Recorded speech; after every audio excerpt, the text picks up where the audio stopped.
Usa ka pagtuo, usa ka tingog, usa ka katawhan.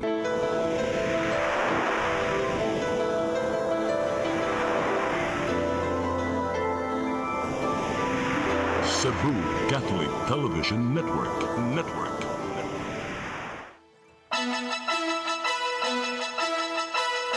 Uluhan sa mga balita sa Sayre 47.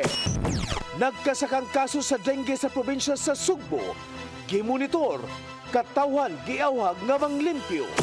Kalangay sa pag-apod sa fuel subsidy, gikwestiyon usab sa konseho sa Dakbayan sa Sugbo. Pagwagtang sa system loss charge sa bayranan sa kuryente, giuyunan sa Visayan election.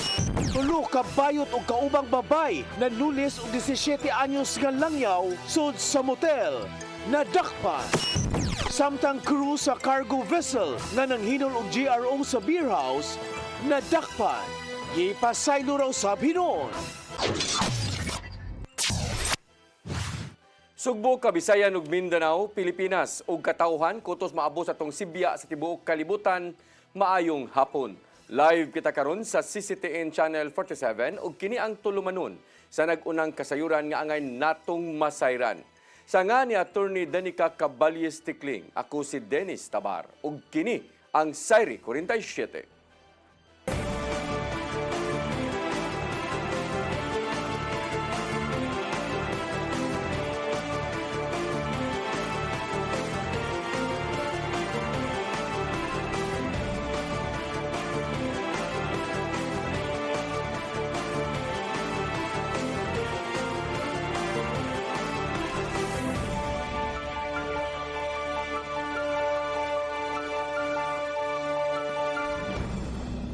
O karon sa kompletong detalye sa atong mga balita, kaso sa dengue sa probinsya sa Sugbo, gimonitor subay sa nakitang pagsaka sa kaso sa buwan sa Hulyo.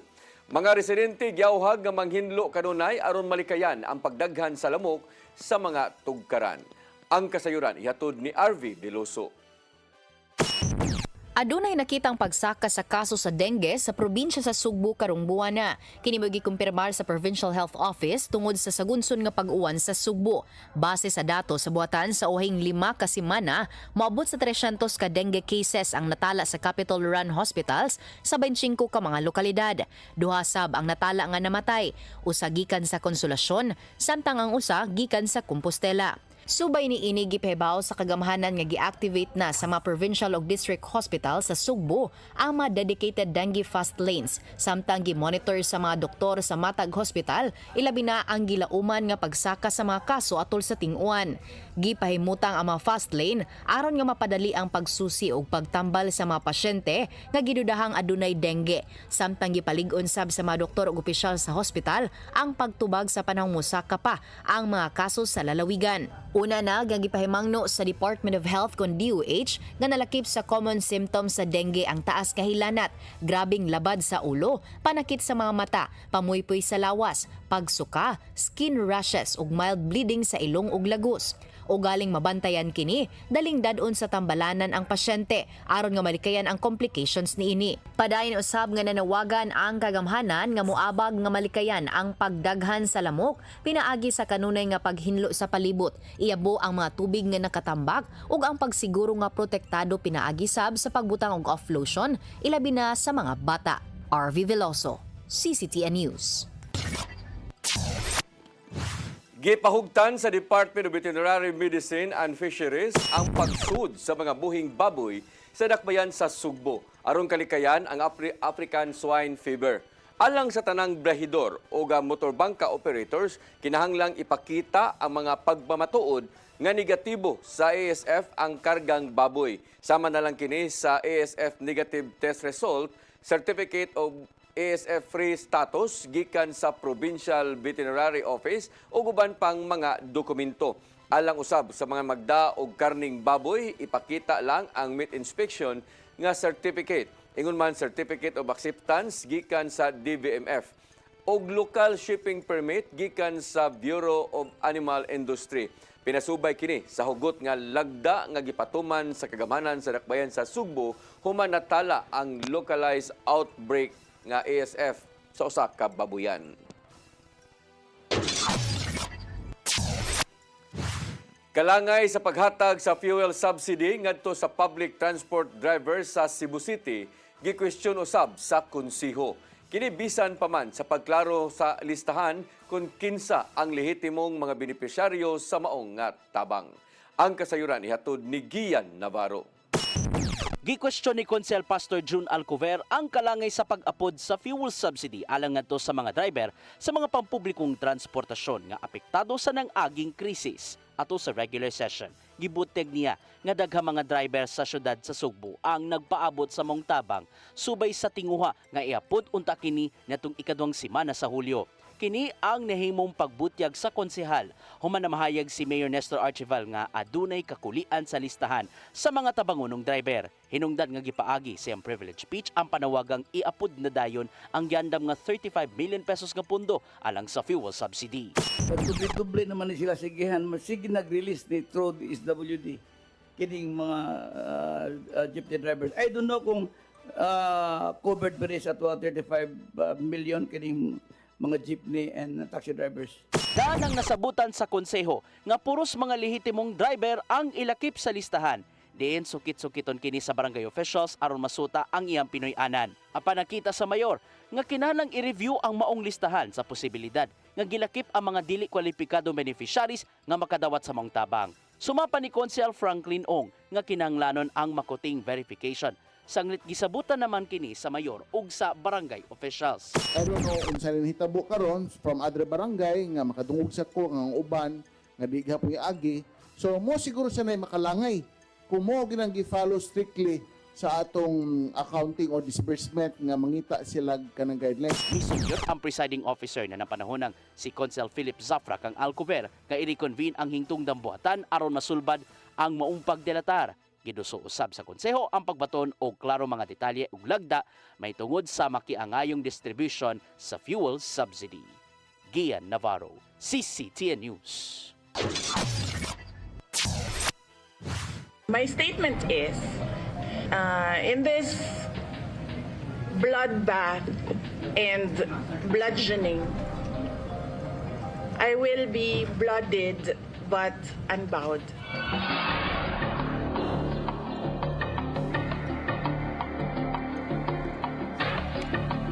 Talagsaong matang sa pag-withdraw og kwarta alang sa Office of the Vice President gituki sa kanapulo kaadlaw nga impeachment trial.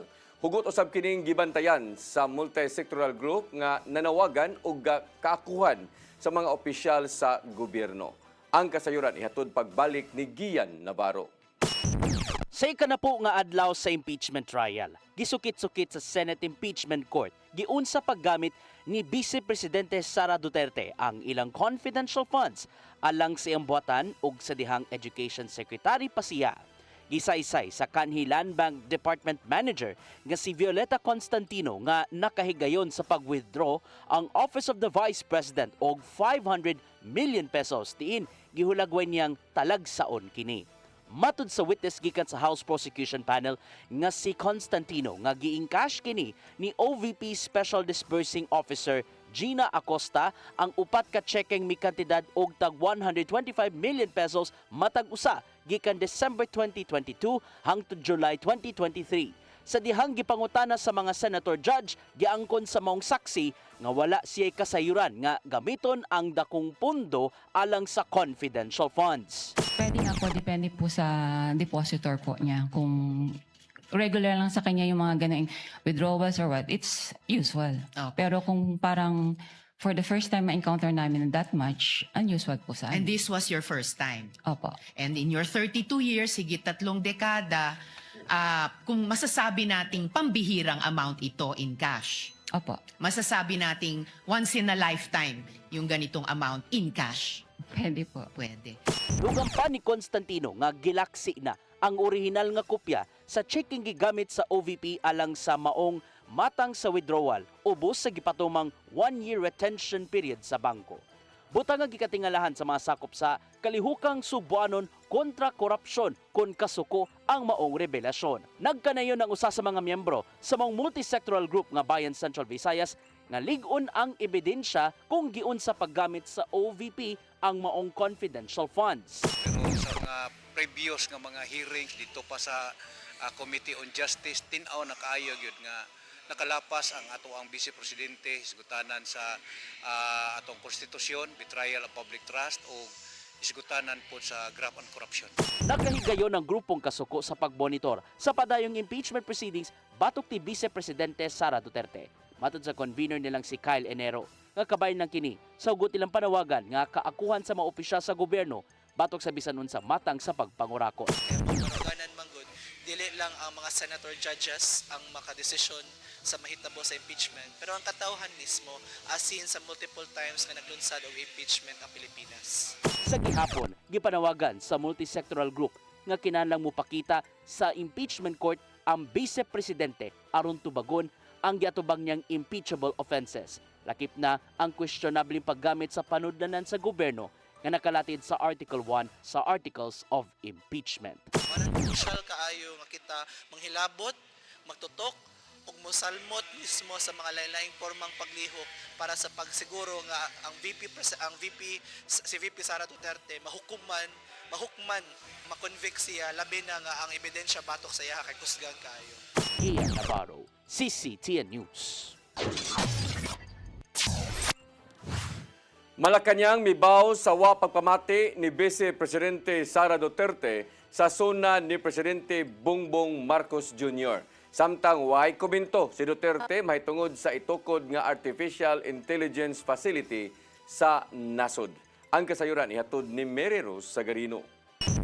Nanimaw sa ang palasyo sa Malacañang sa wala pagpamati ni Vice Presidente Sara Duterte sa nakalabay nga State of the Nation address ni Presidente Ferdinand Bongbong Marcos Jr. Mato ni Palace Press Officer Undersecretary Claire Castro nga ang wala pagrespeto sa SONA. Nagpamatuod usab sa wala pagrespeto sa batakang balaod ug sa institusyon. Nakalatid sa kasamtangang institusyon nga mandatory ang pagtaho ni Marcos Jr. pinaagi sa SONA aron pagtaho kung unsay nahimo sa gobyerno o gubang himuunon pa. Mipasumbingay usab si Castro nga delikadong malingla sa kasaypanan kung wala nagpakisayod ang tao unsay anaa sa katilingban. May mga tao na ang nais ay manatiling walang alam. Mangmang ang mga kababayan mas madaling maging or manipulahin ang mga taong walang alam. Mahinumdumang wala giuyunan ni Duterte ang mga nahimo ni Marcos Jr. sama lang sa tag 20 pesos kada kilong bugas o investigasyon sa flood control scandal sa gobyerno. Human na mahayag nga usik-usik lang sa oras ang pagtanaw sa SONA. Kini na lang ang nahimong tubag sa palasyo. Parang ito po yung waste of time, sagutin, dahil sa walang basihan at walang kakwenta-kwentang mensahe. Lakip sa nahimong pasalig ni Marcos Jr. atol sa iyang SONA, mawang katumanan sa Artificial Intelligence Facility nga PAC Silica. Din itukod pa kini sa kapin milisayas ka ektarya nga luna sa Kapas Tarlac. Mato ni Marcos Jr. nga makahatag kini og dugang kahigayunan sa pagpanarbaho ngadto sa ubang mga Pilipino. Sa dihang nangutana ang supporters kang Vice Presidente Duterte ngadto sa the Netherlands mahitungod sa PAC Silica, wala kini mihatag og komento. Ano na? PAC Silica? Yung PAC Silica. PAC Silica? Hindi ma'am, PAC Silica. Do you know anything about that? Wala ako. I cannot comment on that. Mary Rose Sagarino, CCTN News.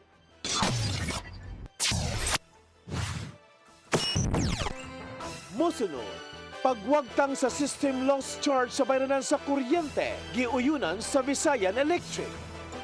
Kana og daghan pang mga balita sa pagbalik sa Sayre 47.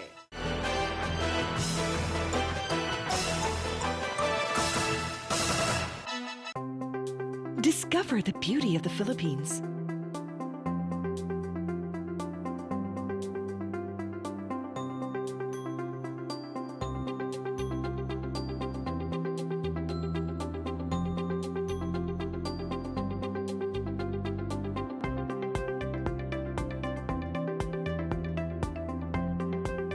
With Philippine Airlines, the country's flag carrier.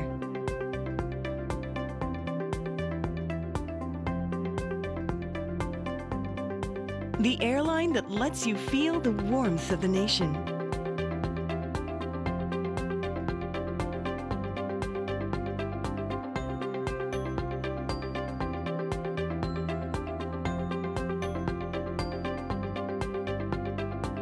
Mabuhay!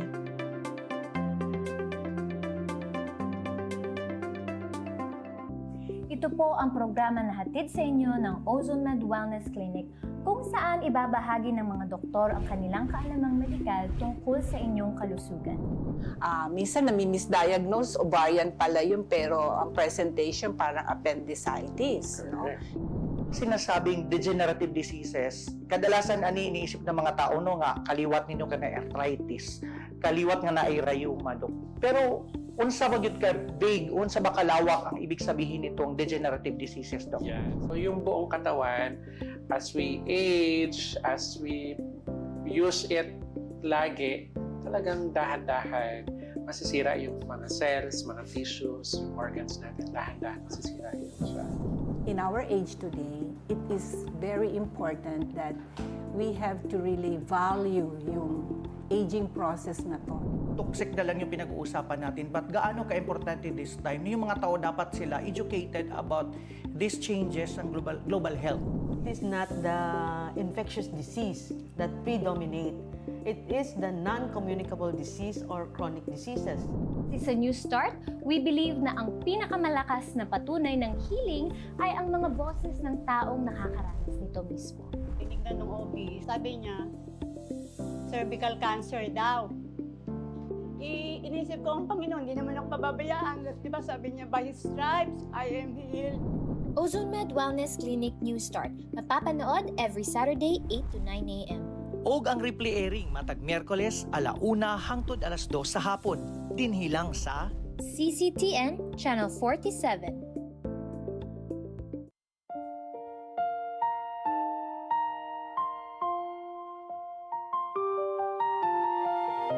Gugma mo, paglaom ko.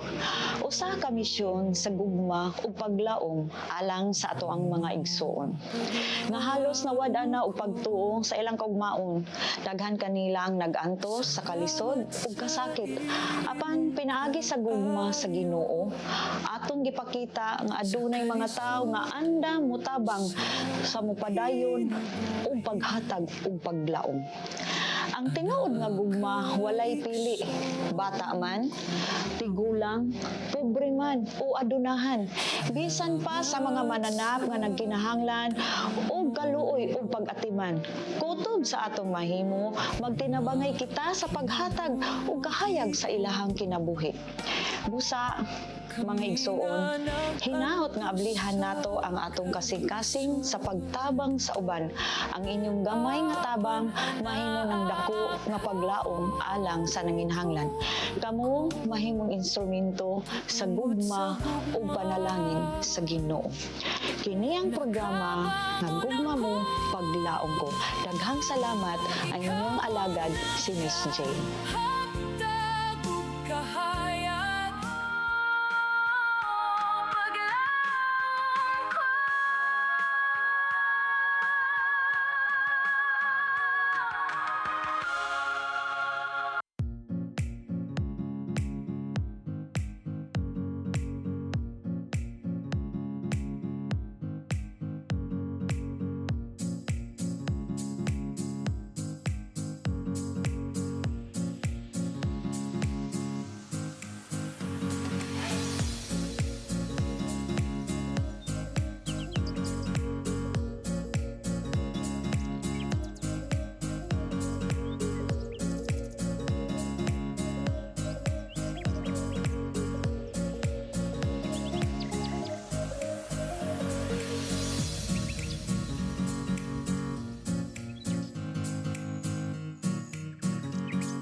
Looking for the best internet deals in Negros Oriental? Field Products Negros is here to bring you fast, reliable, and affordable internet with plans made just for you. For as low as 899 pesos per month, enjoy speeds of 50 Mbps, perfect for streaming, working, or studying from home. Need more speed? No problem. Get 100 Mbps for just 1,199 pesos. 150 Mbps for only 1,499 pesos, or our fastest plan, 400 Mbps for just 2,399 pesos per month. Plus, you can add over 100 cable TV channels to your internet plan for just an additional 100 pesos per month. That's entertainment and lightning fast internet all in one. Enjoy no installation fees and start today with a 1,000 peso customer deposit. Call us now or visit our website to sign up with the Phil Products Negros. You get internet that's affordable, reliable, and local. Phil Products Negros, bringing you closer, faster. Call us at 0917-631-5240 or visit our website www.philproductsnegros.net or our Facebook page, Phil Products Dumaguete. Subscribe now.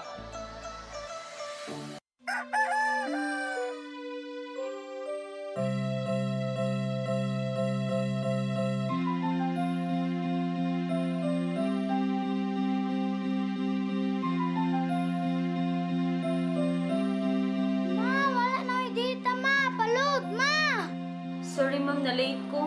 Nangita pa mong gusto para internet sa kong anak ma'am. Ay, wala na yung problema. Pag-sinisibo! Sinisibo, sinisibo. For your internet connection. And for the signal of your cable TV. So fast and straight, the transmission to your phone. Sinisibo! Sinisibo, sinisibo. Offers you to have fiber optics. For your viewing experience, perfect and clear so far. So great and affordable for you to enjoy. Sinisibo. Sinisibo Television Network Incorporated offers fiber to the home broadband internet. Bundled with fiber to the home cable TV connection. Sinisibo Television Network Incorporated, with its operation in Metro Cebu and the whole province of Cebu soon. And affordable for you to enjoy. Sinisibo!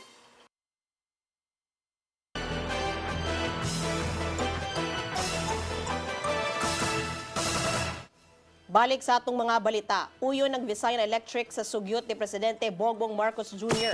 nga wagtangon ang system loss charge nga gibayran sa mga tigamitan og kuryente. Matod sa maong power firm sa Metro Cebu nga himuong makiangayon ang bayranan gikan sa ilang mga konsumidor.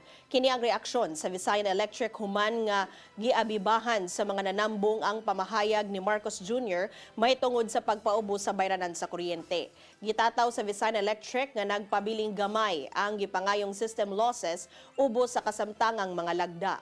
Nakabot kini pinaagi sa padayong pag-invest sa mga distribution infrastructure o paglikay sa illegal nga koneksyon sa kuryente. Gihingusgan sa Cebu Provincial Government ang patas nga pagtratar ilabi na sa mga tabangunong pasyente sa mga provincial o district hospitals. Ubos sa Executive Order No. 42 ni Governor Pamela Baricuatro, hatagan dayon og dinaliang medikal nga atensyon ang mga tabangunong pasyente panahon sa emergency.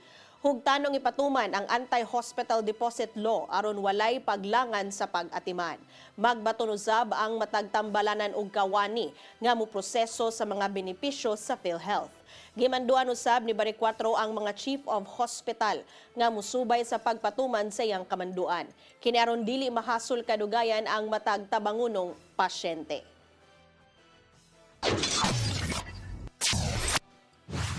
Mga kahoy nga gipamutol sa lungsod sa Uslob, ilisan sa kagamhanan pinaagi sa pagpahigayon og tree planting. Kini pahigayon karong umaabot nga Biyernes dinha sa Upper Barangay Nueva Caceres. Ang inisyatiba gihimo isip kabahin sa ilang commitment sa pagpanalipod sa kalikupan, ilabi na sa climate change mitigation. Ang Department of Environment and Natural Resources 7 unang mimando sa pagpahunong sa pagpamutol sa mga kahoy sa Uslob Town Plaza. Diin moabot sa napulo ka mga kahoy ang ilang gipamutol. Gihulagway sa mga residente niini nga lig-on og dugay na ang maong mga kahoy nga mahimong makasagang sa pagsaka sa tubig panahon nga mag-uwan. Magpadayon si Mayor Nestor Archival sa pagpangita og mga alternatibong lakang aron mahipos ang mga basura sa Cebu City. Kinibisan pa man sa kasagmuyong na angkon human masayod nga dili padawaton sa Binaliw landfill ang mga basura gikan sa Kabalayan. Sa kasamtangan, puros mga basura gikan sa pribadong establishmento ang gidawat sa pribadong labayanan sa Barangay Binaliw. Butang nga gikatingalahan ni Archival ang maong lakang sa Binaliw landfill, ilabi na nga aktibo pa ang business permit ni inis sa syudad. Pipila sa gihimong lakang karon maong paghakot sa mga basura gikan sa mga barangay aron ilabay paingon sa laing labayanan.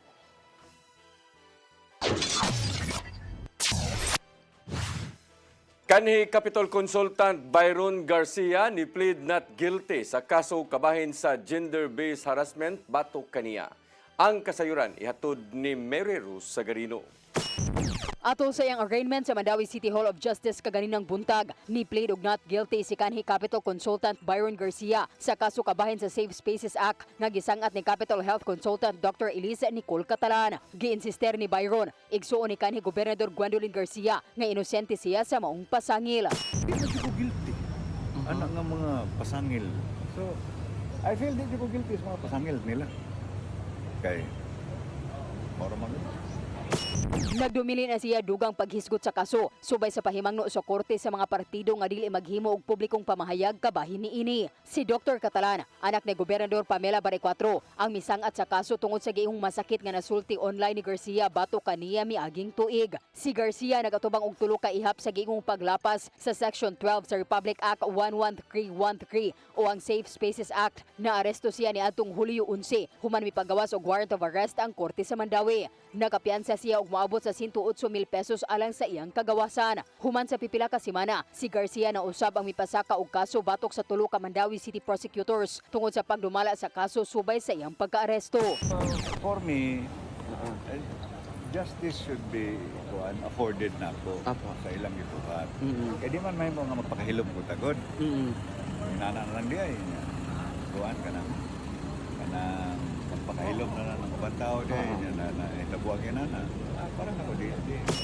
Mary Rose Sagarino, CCTN News.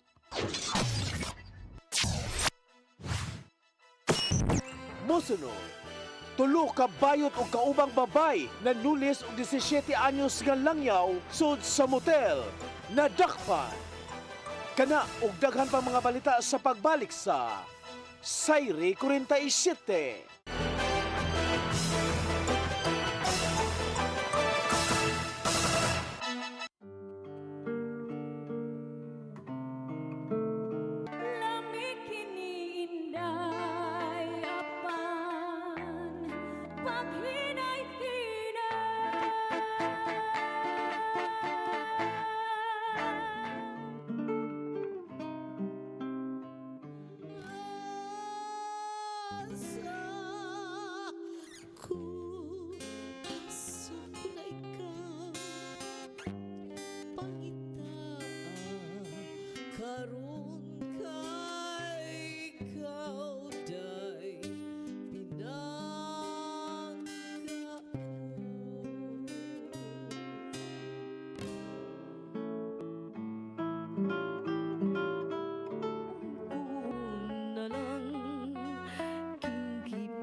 Hapon nga tigulang og hubakon Sugot siya kay iya lang hokhokon, og iya lang oto-otoon.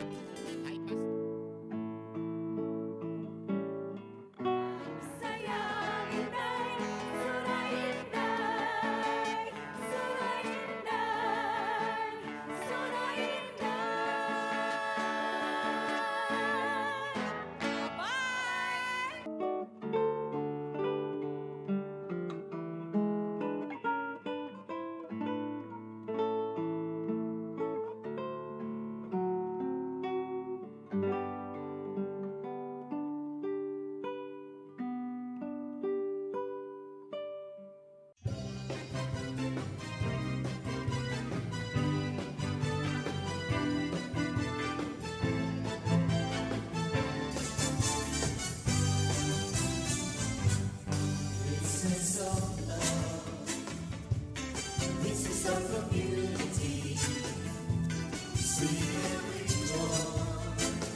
I am the God that healeth thee. I am the Lord, your healer. I sent my word and healed your disease. I am the Lord, your healer. I am the God that healeth thee. I am the Lord, your healer. I sent my word and healed your disease. I am the Lord, your healer. I am the God that healeth thee. I am the Lord, your healer. I sent my word and healed your disease. I am the Lord, your healer. I am the God that healeth thee. I am the Lord, your healer.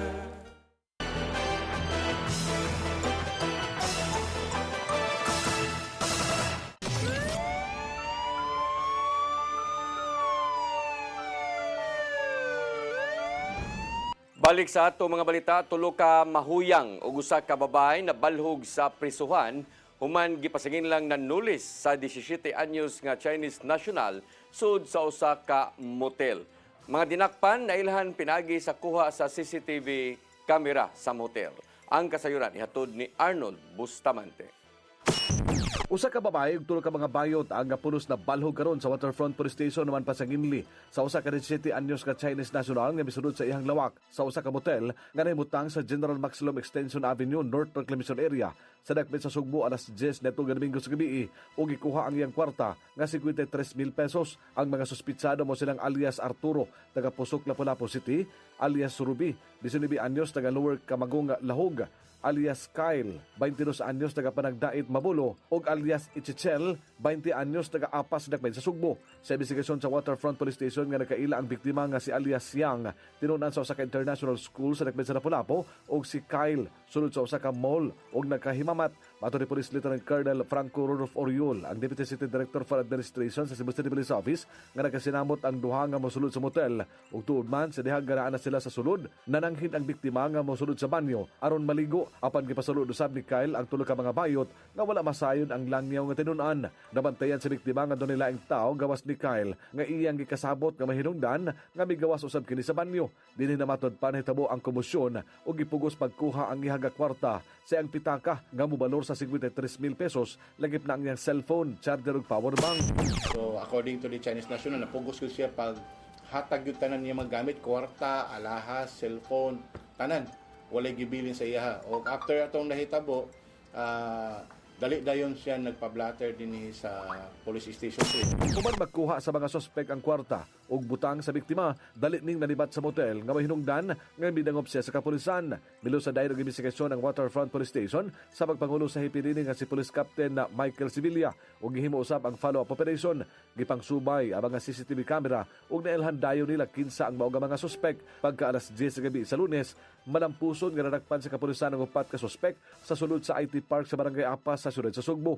Dugang ni Oriol nga mao kini ang modus sa mga sospek, din ang ilahang target mao ang mga langyaw. Diha sila mag-atang sa sulod sa mall, din ang ilahang nga ipaon ang usa ka babae o kung musugot na nga mo check-in sa mga motel o kaha-hotel, sundon kini sa mga bayot apan ila kining tulison. Nakita na to karon sa mga investigador base sa gi-follow up na mga sirkunstansya, mga investigation na gihimo ni Captain Sevilla sa Police Station 3, migawas na kini siya mao gyud ni ang modus sa mga mong suspect kundiin mangita sila possible ng mga victims sa mga malls, sa mga nightclub din sa Cebu ug ilang amigohon, ilang ilailahon na dalo nila sa hotel ug pag-abot dito sa hotel dito nila himuon ang pagpanulis. Hugot ng nakak sa mga suspitsado nga ilang gihimo ang pagtulis sa tinun-an nga langyaw. Usa kanila ang mibutyag nga nagkasabot sila nga maghilawas bugti sa bayan nga tag 5,000 pesos sa matag usa kanila. Dili usa batod patinuod nga nanuli sila gani ang cellphone nila mo'y nawala dili ang sa langyaw. Buwan ato nabuo ato. Oh, sige.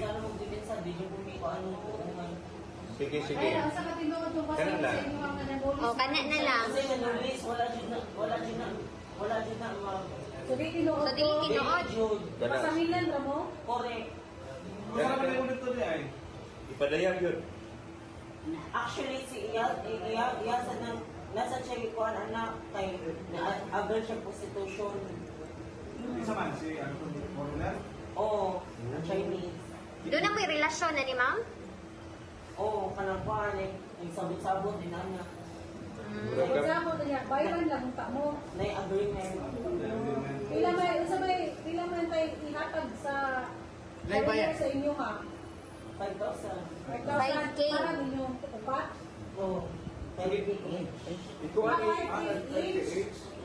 So, 20,000 na ganun. Ito, wala ba yung sa bayad? Yung muna may naitabo? Kamoy na doon. Kamoy na doon ani. Nama ko na may mga hinagiban. Nagdako na mo konsilyo? Uy, subok.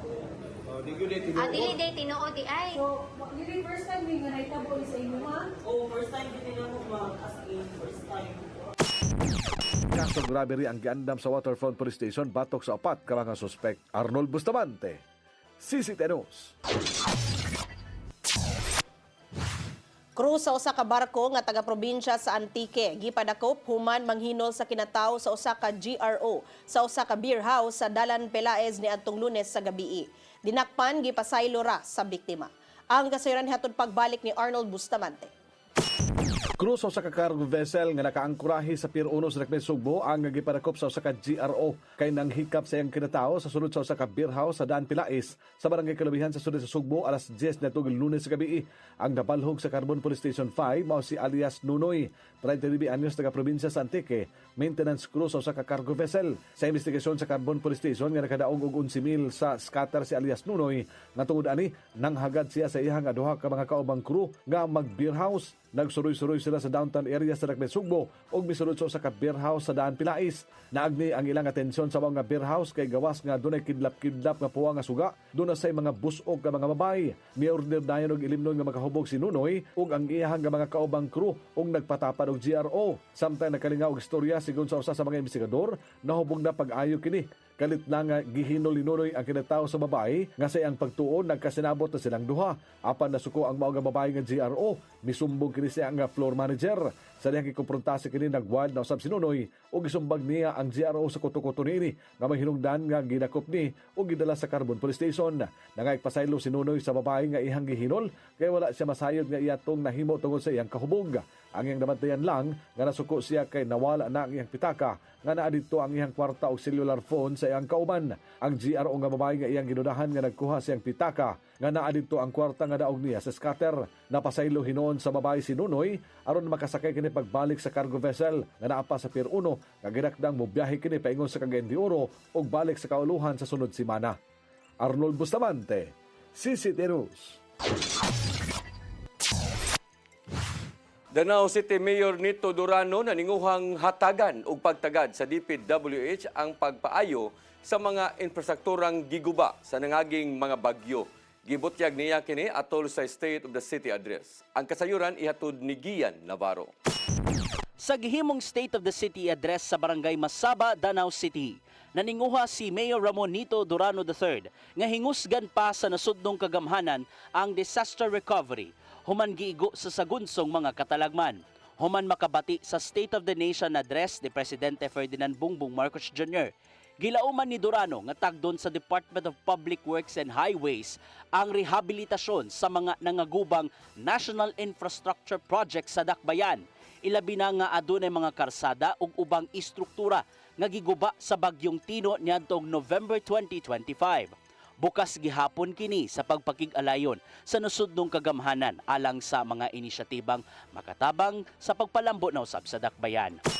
Dayon ang atong pakig-alayon sa Department of Public Works and Highways aron malakip sa ilang Quick Response Fund or QRF ang mga nadaot nga kadalanan, tulay ug ang mga riverside protection sa Barangay Ginakot ug Barangay Suba nga iya sa DPWH.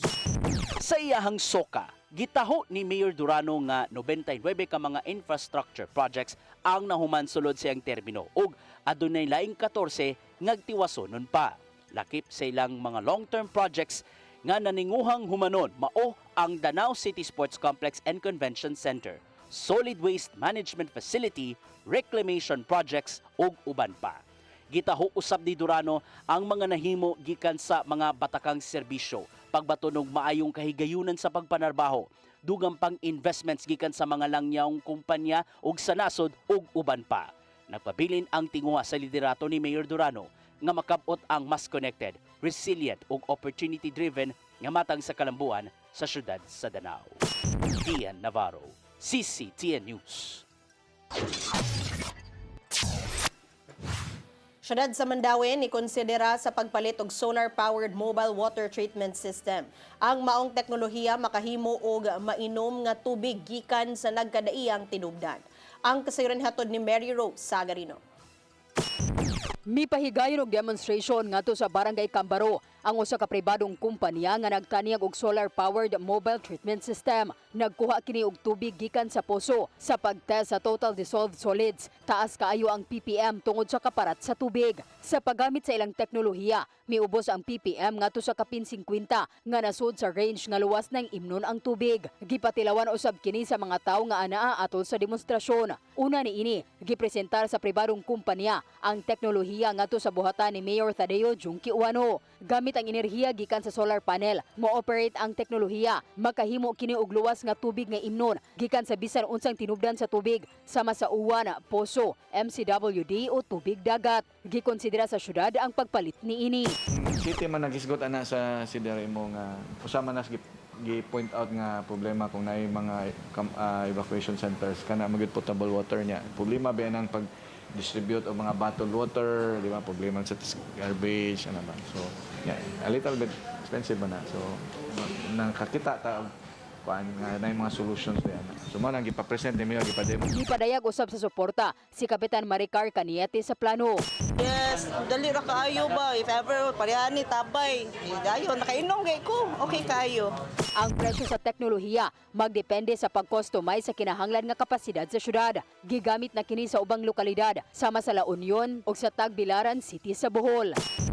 Mary Rose Sagarino, CCTN News. Mao kadtong naglangkob sa atong mga balita sa Sayre 47, ako si Dennis Tabar. Ako si Danica Caballes Teclin, hangtod ugma sa inyong paboritong tulumanon. Sayre 47.